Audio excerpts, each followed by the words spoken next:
500 মার্কিন সেনার উপরে ইরানের ভয়াবহ হামলা। যুদ্ধ বন্ধে নতুন শর্ত দিল ইরান।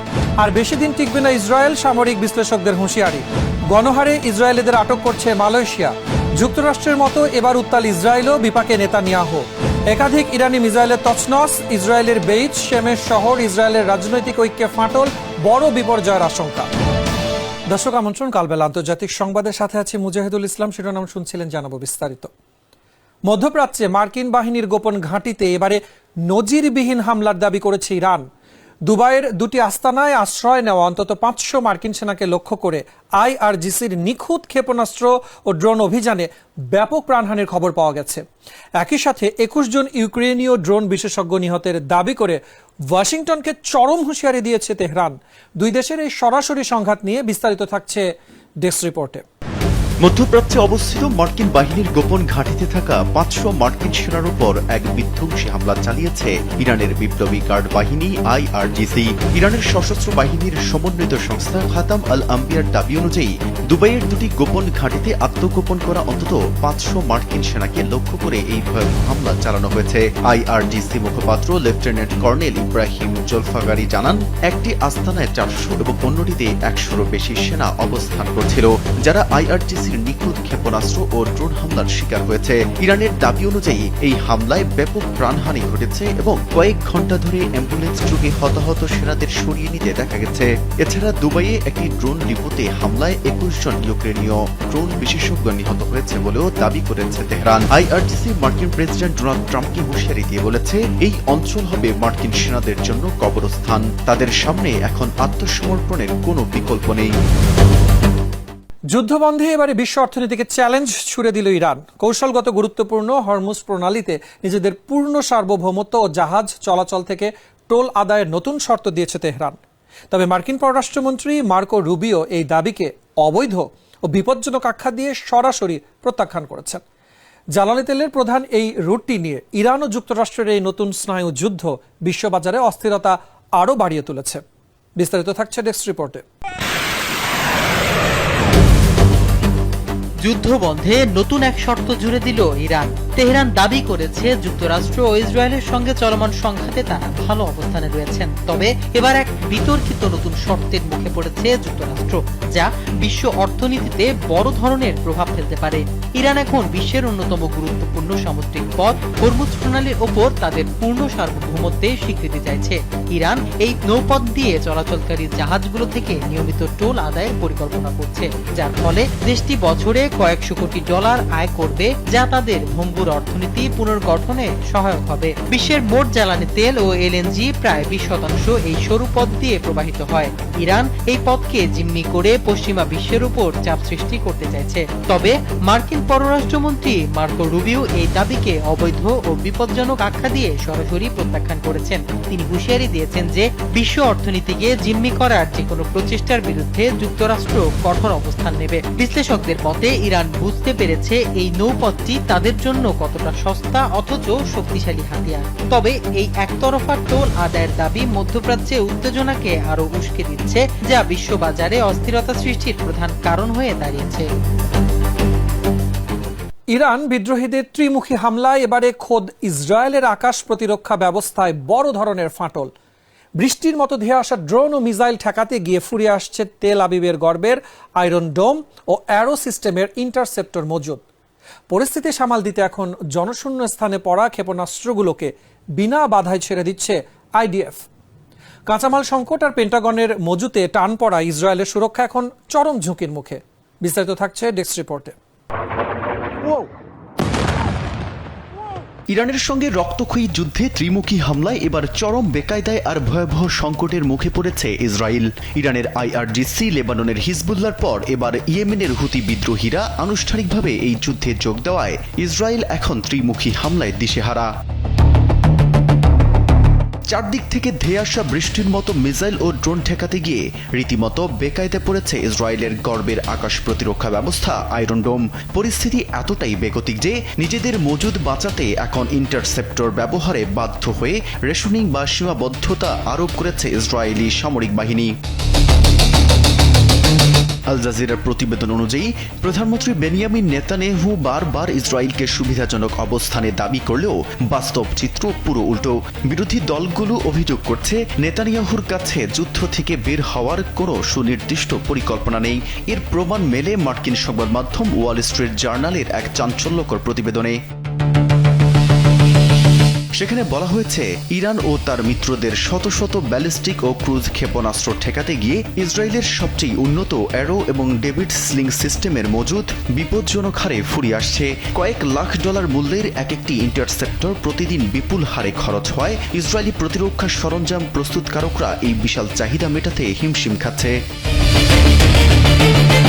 আকাশ প্রতিরক্ষা ব্যবস্থা চরম চাপের মুখে পড়ায় ইসরায়েল এখন এক নতুন কৌশল অবলম্বন করছে। সামরিক বাহিনী এখন আর সব মিসাইল আটকাচ্ছে না, বরং যেগুলো সরাসরি জনবহুল এলাকা বা গুরুত্বপূর্ণ অবকাঠামোতে আঘাত হানার সম্ভাবনা রয়েছে, কেবল সেগুলোকেই ধ্বংস করার চেষ্টা চালাচ্ছে। মরুভূমি বা জনশূন্য স্থানে পড়া ক্ষেপণাস্ত্রগুলোকে বিনা বাধায় পড়তে দেওয়া হচ্ছে। এদিকে একই সঙ্গে ইউক্রেন ও মধ্যপ্রাচ্যের চাহিদা মেটাতে গিয়ে খোদ পেন্টাগনের মজুতের ওপরও প্রবল চাপ তৈরি হয়েছে।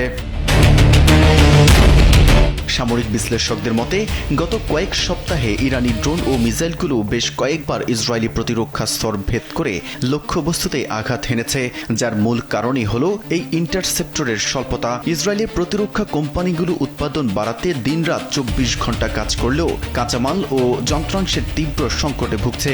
বিশেষজ্ঞরা সতর্ক করে দিয়েছেন, এই ত্রিমুখী হামলা যদি আরও কয়েক সপ্তাহ অব্যাহত থাকে, তবে ইসরায়েলের গুরুত্বপূর্ণ শহরগুলোর সুরক্ষা নিশ্চিত করা কার্যত অসম্ভব হয়ে পড়বে। মেহেদি হাসান, কালবেলা। এবারে মালয়েশিয়ায় গিয়ে চরম বিপাকে পড়ছেন ইসরায়েলি নাগরিকরা। কুয়ালালামপুর বিমানবন্দরে অবতরণ করা বা ট্রানজিট নেওয়া ইসরায়েলিদের গণহারে আটক করছে দেশটির কর্তৃপক্ষ। গত কয়েক মাসে ট্রানজিট পয়েন্ট থেকে অন্তত 8 জন ইসরায়েলিকে আটকের পর নিজ দেশে ফেরত পাঠানোর খবর দিয়েছে আন্তর্জাতিক সংবাদ মাধ্যমগুলো। উদ্ভূত পরিস্থিতিতে নাগরিকদের মালয়েশিয়া ভ্রমণ ও ট্রানজিট এড়িয়ে চলার জন্য জরুরি সতর্কতা জারি করেছে সিঙ্গাপুরে নিযুক্ত ইসরায়েলি দূতাবাস। বিস্তারিত থাকছে ডেস্ক রিপোর্টে। ইসরায়েলিদের দুর্দশা যেন কাটছেই না। এবার ভ্রমণে যাওয়া আর ট্রানজিট নেওয়া ইসরায়েলিদের গণহারে এয়ারপোর্ট থেকে আটক করছে মালয়েশিয়া। দেশটির বিমানবন্দর দিয়ে ভ্রমণের সময় চরম বিপাকে পড়ছেন ইসরায়েলি পাসপোর্টধারীরা। গণহারে তাদের আটকে দিচ্ছে দেশটির কর্তৃপক্ষ। শনিবার ওয়াইনেট গ্লোবালের এক প্রতিবেদনে জানানো হয়েছে, সাম্প্রতিক মাসগুলোতে অন্তত 8 জন ইসরায়েলিকে কুয়ালালামপুর আন্তর্জাতিক বিমানবন্দরে আটক করা হয়েছে। এদের মধ্যে কেউ মালয়েশিয়ায় প্রবেশের চেষ্টা করছিলেন, আবার কেউ অন্য এশীয় দেশে যাওয়ার জন্য দেশটিকে ট্রানজিট হিসেবে ব্যবহার করছিলেন। গত বুধবার ফিলিপাইনগামী একটি ফ্লাইটে ট্রানজিটের সময় 4 জন ইসরায়েলি তরুণ তরুণীকে কুয়ালালামপুরে আটক করা হয়। তাদের মধ্যে 2 জন নারী জানান, থাইল্যান্ড থেকে ফিলিপাইনে যাওয়ার পথে তারা একটি চ্যাটবটের কাছে কুয়ালালামপুরে ট্রানজিট নিরাপদ কিনা জানতে চেয়েছিলেন এবং ইতিবাচক উত্তর পেয়েছিলেন তারা। তবে পরিস্থিতির অবনতি দেখে তারা ফিরে যাওয়ার সিদ্ধান্ত নেন। অন্য এক ঘটনায় কম্বোডিয়া থেকে ফিলিপাইনে যাওয়ার পথে 2 ইসরায়েলি পুরুষকে মালয়েশিয়ায় আটক করা হয় এবং 2 দিন পর তাদের আবার কম্বোডিয়ায় ফেরত পাঠানো হয়। প্রতিবেদনে বলা হয়েছে, সাধারণত এসব আটকের ঘটনা 24 থেকে 48 ঘন্টা পর্যন্ত চললেও অনেক সময় তা আরও দীর্ঘায়িত হয়, বিশেষ করে যখন অন্য দেশগুলো বহিষ্কৃত ইসরায়েলিদের প্রবেশে অস্বীকৃতি জানায়, তখন জটিলতা আরও বাড়ে। ওয়াইনেটের তথ্য অনুযায়ী সিঙ্গাপুরে অবস্থিত ইসরায়েলি দূতাবাসের হস্তক্ষেপে বেশ কয়েকজনকে মুক্ত করা সম্ভব হয়েছে। সিঙ্গাপুরে নিযুক্ত ইসরায়েলি রাষ্ট্রদূত নাগরিকদের মালয়েশিয়া ভ্রমণ থেকে বিরত থাকার আহ্বান জানিয়েছেন। তিনি সতর্ক করে বলেন, জীবনের ঝুঁকি থাকলে সব ঠিক হয়ে যাবে এমনটা ভাবা ঠিক নয়। মালয়েশিয়া ভ্রমণ বা ট্রানজিট এড়িয়ে চলার পরামর্শই দেওয়া হচ্ছে। তিনি আরও জানান, সাম্প্রতিক সময়ে ইসরায়েলি নাগরিকদের লক্ষ্য করে আটকের ঘটনা বেড়েছে, যা ভোগান্তি, বিলম্ব এবং অতিরিক্ত খরচের কারণ হচ্ছে। মেহেদি হাসান, কালবেলা। ইরানকে দমানোর ছক কষলেও এবারে উল্টো নিজেদের দেশেই তীব্র জনরোষের মুখে ডোনাল্ড ট্রাম্প ও বেনিয়ামিন নেতানিয়াহু। যুদ্ধ বন্ধের দাবিতে ওয়াশিংটনের পর এবারে উত্তাল হয়ে উঠেছে তেল আবিবের রাজপথ। হাজারো ইহুদিবাদীর স্বতঃস্ফূর্ত অংশগ্রহণে হাবিমা স্কোয়ারে বিক্ষোভ সমাবেশ থেকে গ্রেফতার করা হয়েছে অন্তত 12 জনকে। রিজার্ভ সেনাদের দীর্ঘ অনুপস্থিতি আর যুদ্ধের ক্রমবর্ধমান ব্যয়ভার সাধারণ ইসরায়েলিদের ধৈর্যের বাঁধ ভেঙে দিচ্ছে কিনা তা নিয়ে শুরু হয়েছে নতুন বিশ্লেষণ। বিস্তারিত থাকছে ডেস্ক রিপোর্টে। চেয়েছিল গণ আন্দোলন ঘটিয়ে ইরানের সরকারের পতন ঘটাতে, কিন্তু হলো উল্টোটা। এবার খোদ যুক্তরাষ্ট্র আর ইসরায়েলেই উত্তাল আন্দোলনে বিপাকে পড়েছে ট্রাম্প নেতানিয়াহু। ইরান যুদ্ধ অবিলম্বে বন্ধের জোরালো দাবিতে এবার তেল আবিবের রাস্তায় নেতানিয়াহুর বিরুদ্ধে স্বতঃস্ফূর্তভাবে নামলেন হাজার হাজার বিক্ষোভকারী। এদিকে যুক্তরাষ্ট্র একইভাবে চলছে যুদ্ধ বন্ধের দাবিতে লাগাতার তীব্র বিক্ষোভ। ইরান যুদ্ধের প্রতিবাদে বর্তমানে উত্তাল হয়ে উঠেছে যুক্তরাষ্ট্র ইসরায়েল উভয় দেশই। খোদ ইহুদিবাদীরাই সরাসরি রাস্তায় নেমে আসায় কঠিন চ্যালেঞ্জের মুখে পড়েছে বেনিয়ামিন নেতানিয়াহু ও ডোনাল্ড ট্রাম্পের সরকার। শনিবার রাতে তেল আবিবের কেন্দ্রস্থল হাবিমা স্কোয়ারে আয়োজিত এক বিশাল যুদ্ধবিরোধী বিক্ষোভ সমাবেশ থেকে অন্তত 12 জনকে গ্রেফতার করেছে ইসরায়েলি পুলিশ। এই বিক্ষোভের অন্যতম আয়োজক তথা আইনের ছাত্র ইতমার গ্রিনবার্গ কারাগার থেকে মুক্তি পাওয়ার পর প্রকাশ্যে জানান যে গত ফেব্রুয়ারির শেষের দিকে শুরু হওয়া এই যুদ্ধবিরোধী আন্দোলনের মধ্যে শনিবারের জামায়াতটি ছিল এ যাবৎকালের সবচেয়ে বড় ও সংগঠিত, যেখানে প্রায় 1200-এর বেশি সাধারণ মানুষ সমবেত হয়েছিল। বিক্ষোভকারীদের জোরালো দাবি, যুদ্ধ শুরু হওয়ার পর প্রথম দিকে মাত্র 20 জন সচেতন নাগরিক নিয়ে এই আন্দোলন শুরু হলেও বর্তমানে সাধারণ মানুষের স্বতঃস্ফূর্ত সমর্থন কয়েক গুণ বৃদ্ধি পেয়েছে। গ্রিনবার্গের মতে আগে কেবল ইসরায়েলের কট্টর বামপন্থীরাই এই ধরনের রক্তক্ষয়ী যুদ্ধে প্রকাশ্যে বিরোধিতা করতেন, কিন্তু বর্তমানে উদারপন্থী ইহুদিরাও বিবেকের তাড়নায় এই আন্দোলনে সামিল হতে শুরু করেছেন। যদিও ইসরায়েলি জনমত সাধারণত যুদ্ধের পক্ষে থাকলেও শনিবার এই স্বতঃস্ফূর্ত ও বিশাল অংশগ্রহণকে অত্যন্ত তাৎপর্যপূর্ণ ঘটনা হিসেবে দেখছে রাজনৈতিক বিশ্লেষকরা। আন্দোলনকারীদের স্পষ্ট দাবি, তারা কোনো নির্দিষ্ট রাজনৈতিক দলের হয়ে নন, বরং পুরো মধ্যপ্রাচ্য অঞ্চলে দীর্ঘস্থায়ী শান্তি ফেরানোর মহৎ লক্ষ্যেই এই আন্দোলন সাহসের সঙ্গে চালিয়ে যাচ্ছেন। পুলিশের ব্যাপক ধরপাকড় ও নির্যাতন সত্ত্বেও তারা আগামী দিনে আরও বড় কর্মসূচির ডাক দিয়েছেন। এতদিন ইসরায়েলের যুদ্ধপন্থী মনোভাব প্রায় একপাক্ষিক থাকলেও উদারপন্থী ইহুদিবাদীদের রাস্তায় নামা নেতানিয়াহুর জন্য অস্তিত্ব রক্ষার বড় চ্যালেঞ্জ হয়ে দাঁড়িয়েছে। কারণ বিপুল যুদ্ধের ব্যয়ভার, রিজার্ভ সেনাদের দীর্ঘ অনুপস্থিতি এবং জিম্মিদের ফিরিয়ে আনার চরম অনিশ্চয়তা সাধারণ ইসরায়েলিদের মধ্যে ধৈর্যের বাঁধ পুরোপুরি ভেঙে দিচ্ছে। মেহেদি হাসান, কালবেলা।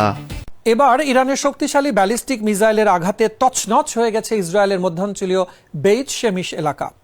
জেরুজালেমের কাছে জুডিয়ান হিলসে হওয়া এই হামলায় অন্তত 12 জন আহত হওয়ার পাশাপাশি ব্যাপক ক্ষয়ক্ষতি হয়েছে ঘরবাড়ি ও স্থাপনার। কেন অত্যাধুনিক প্রতিরক্ষা ব্যবস্থা এই মিসাইল ঠেকাতে ব্যর্থ হলো তা নিয়ে শুরু হয়েছে চুলচেরা বিশ্লেষণ। এদিকে তেহরান সাফ জানিয়ে দিয়েছে আত্মরক্ষার স্বার্থে তারা কাউকেই ছাড় দেবে না। বিস্তারিত থাকছে ডেস্ক রিপোর্টে। একাধিক ইরানি মিসাইল হামলায় তছনছ হয়ে গেছে ইসরায়েলের মধ্যাঞ্চলীয় বেইত শেমেশ এলাকা। শনিবার এই হামলায় জেরুজালেমের কাছে জুডিয়ান হিলস এলাকায় অন্তত 12 জন আহত হয়েছেন। মিসাইলের আঘাতে ঘটনাস্থলে একটি বিশাল গর্তের সৃষ্টি হয়েছে এবং আশেপাশের বহু ভবন ও গাড়ি ক্ষতিগ্রস্ত হয়েছে। তেহরান স্পষ্ট করে দিয়েছে যে আত্মরক্ষার স্বার্থে তারা কোনো ছাড় দেবে না। ইসরায়েলি পুলিশ এবং উদ্ধারকারী সংস্থাগুলো বর্তমানে আক্রান্ত স্থানে কাজ চালিয়ে যাচ্ছে।